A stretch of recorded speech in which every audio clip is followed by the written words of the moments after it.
તાંદલજાના સ્થાનિક રહેવાસી અયાઝ સૈયદ દ્વારા અલ મક્કા રેસ્ટોરન્ટ સામે ગંભીર આક્ષેપો કરવામાં આવ્યા છે। તાંદલજાના સ્થાનિક રહેવાસી અયાઝ સૈયદ દ્વારા અલ મક્કા રેસ્ટોરન્ટ સામે ગંભીર આક્ષેપો કરવામાં આવ્યા છે। અયાઝ સૈયદના જણાવ્યા મુજબ તેમણે રેસ્ટોરન્ટમાંથી ખરીદેલું પનીરનું શાક ઘરે લઈ જઈ જમતી વખતે તેમાં દુર્ગંધ આવતા તપાસ કરતા શાક વાસીને ઉતરેલું હોવાનું જણાવ્યું। ત્યારબાદ તેઓ રેસ્ટોરન્ટ પર પહોંચ્યા, જ્યાં માલિકે શાક પરત લઈ પૈસા પરત આપવાની વાત કરી હોવાનું તેમણે જણાવ્યું। અયાઝ સૈયદે આક્ષેપ કર્યો કે જો આવું શાક બાળકો કે પરિવારના સભ્યોએ ખાધું હોત અને ફૂડ પોઈઝનિંગ જેવી ઘટના બની હોત તો તેની જવાબદારી કોણ લેત। તેમણે વધુમાં આક્ષેપ કર્યો કે તાંદલજાની કેટલીક હોટેલો અને રેસ્ટોરન્ટમાં વાસી ખોરાક વેચાય છે, તેમજ ખાદ્ય પદાર્થોમાં શંકાસ્પદ કલરનો ઉપયોગ પણ કરવામાં આવે છે।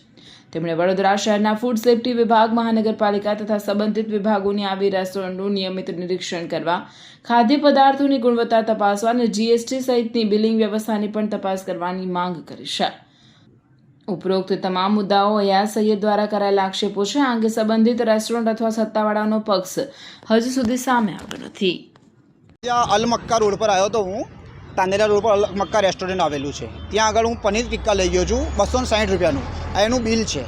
હવે હું ઘેરે જ્યારે લઈને ગયો આ પનીર, તો ત્યાં આગળ ઘેરે મારી વાઈફને વાસ આવી, બચ્ચાઓ લઈને ખાવા બેઠા હતા તો વાસ આવી, બોલે આ પનીર બાસી છે, ઉતરી ગયેલું છે।